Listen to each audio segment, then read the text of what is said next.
Today's topic, ladies and gentlemen, we're going to cover the importance of fingerings for Altissimo. I know that a lot of you have heard that fingerings aren't really that important, but unfortunately, that's not true. A lot of people are saying that you really should put much more emphasis on overtones and harmonics and that kind of thing.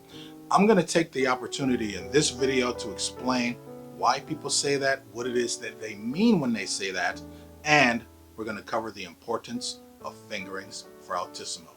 Let's get to it.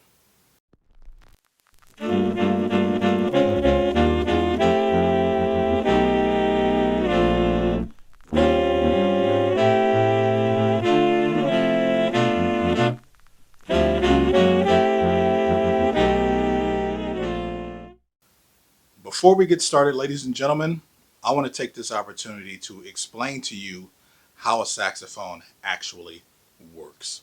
When you play any note on a saxophone, you are actually sounding a whole bunch of other notes. The other notes that you sound are called overtones. They are all harmonics from the first to the nth one. They're all harmonics. We don't hear the other notes as individual pitches. We hear them meshed together, and that gives us a very important information. It tells us what instrument is actually making the sound.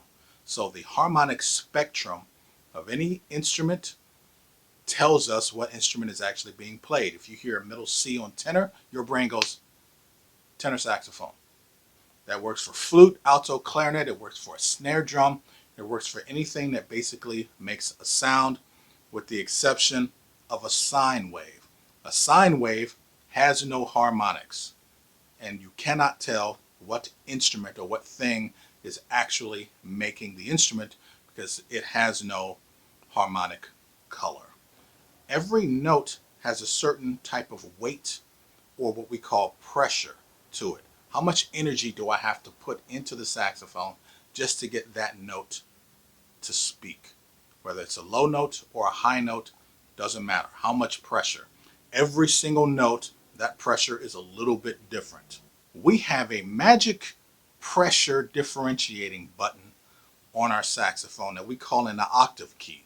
It allows us to be able to play the higher register easier by manipulating the pressure that exists within the saxophone. It has a two-part mechanism, one of which is for the lower part, overblowing it, and the second part is for the higher part, overblowing it. We get one button that has an automatic system that allows us to be able to manipulate pressure to hit easier high notes. This is a beautiful, beautiful invention on the saxophone, and no other instrument has it work quite the way a saxophone does, and it is in large part the reason why this instrument is considered to be very easy to start on. Because the octave key is a way of manipulating the pressure that is inherent within the saxophone, it is to our advantage to come up with a fingering system that allows us to be able to do exactly that. I created a video called Magic Altissimo Fingering Number 1, 14 notes with one finger. Just the front key. Just playing the front key by itself creates this weird type of pressure that allows for whatever note we're playing to automatically want to kick up to a more stable overtone or harmonic. The lower harmonics, the lower overtones become unstable because of all of that inherent pressure. So it becomes very easy to squeak out high notes just using that one finger. So if we're going to create a fingering system for Altissimo, let's do it based on that concept. You don't even really have to know how to play saxophone in order to squeak out a whole bunch of notes just by pressing this one key. And this is pivotal in slow walking you into how to relax your embouchure and what you should be doing with your tongue and throat, which we call voicing.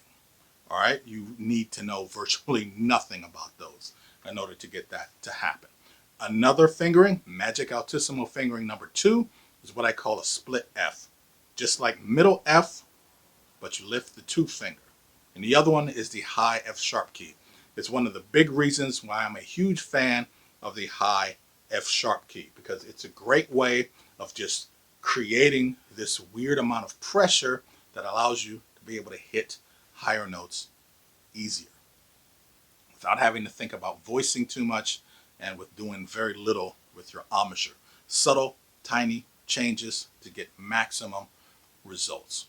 Jazz players in particular generally tend to get a bigger tip opening mouthpiece, stiffer reeds, high baffle, real exotic type stuff in the mouthpiece, in the equipment, in order to be able to increase the amount of resistance or pressure when they're trying to play altissimo.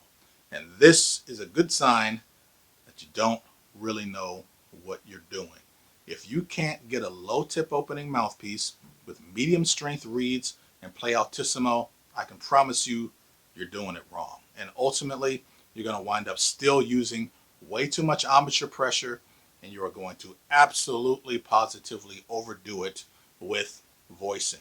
I hear so many great players when they go to altissimo, the amplitude, the volume just dies off and it becomes really, really weak in their playing. Like, this is gut wrenching for me, because these are the same people that have fantastic tone matching exercises. It's like, what happened to all that tone matching to get that big, intense sound, and then it just dies off to nothing in the altissimo register?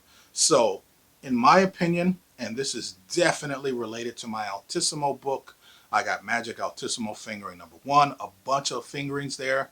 Magic Altissimo Fingering number 2, I talk about the high F sharp key, chromatic scales, I go over all this stuff, but the key thing that will take you to the next level, having an understanding of multiphonics, is really the key to all of it.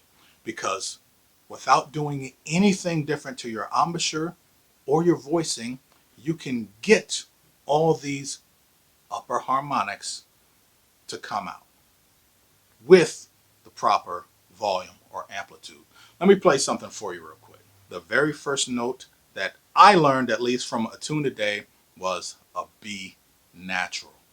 It's right in the middle of the horn, and it does not require anything spectacular with embouchure or voicing. Voicing is just simply what position your throat and your tongue is in when you play the saxophone. I really do not talk a lot about voicing because, as far as I'm concerned, the embouchure is just a much, much, much bigger problem that saxophone players have to overcome because of the way we've learned to play saxophone.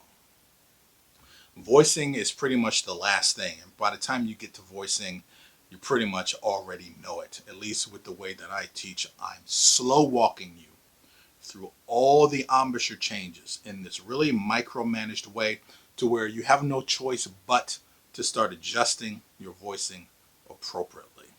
So with this B natural, I'm going to split this into a multiphonic, and all I'm going to do is change the fingers.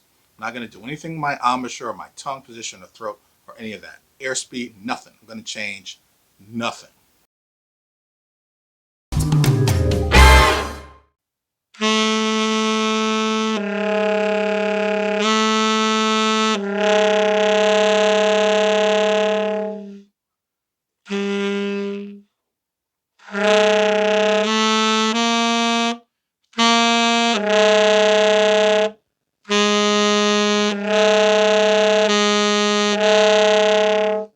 I have this app here called Tonal Energy.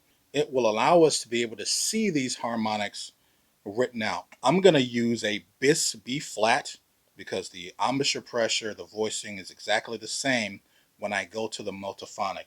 And I want you to see what happens to the 1, 2, 3, to the third harmonic when I play this note. I'll point to it now on a bis B flat.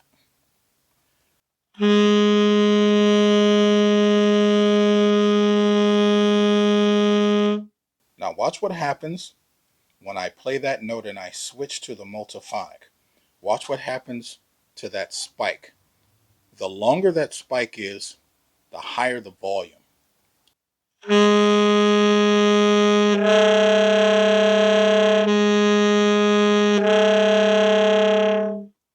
that note is an F. I'll go back and forth between the multiphonic and that F.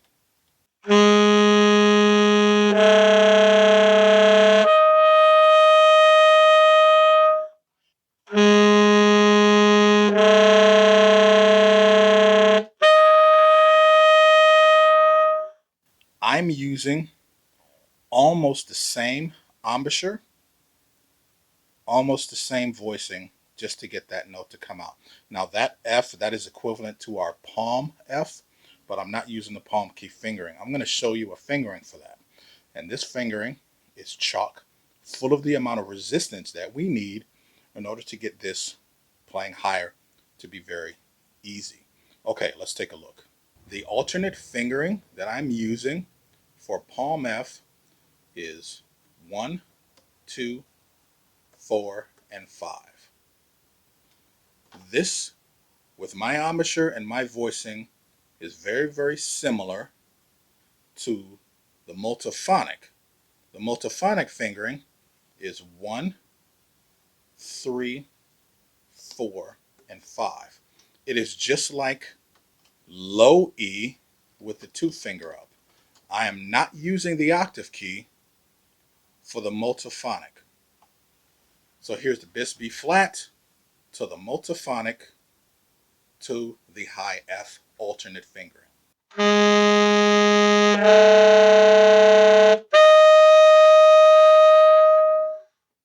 By understanding the differences in pressure for fingerings that we have, we can make Altissimo really, really easy. You will not need to get some super large tip opening. You will not need to get extra stiff reeds. You will not need to spend all this time manipulating voicing for the purpose of playing Altissimo. And you will not need to do radical changes to your embouchure, because we've discovered the importance of the pressure that's within certain fingerings.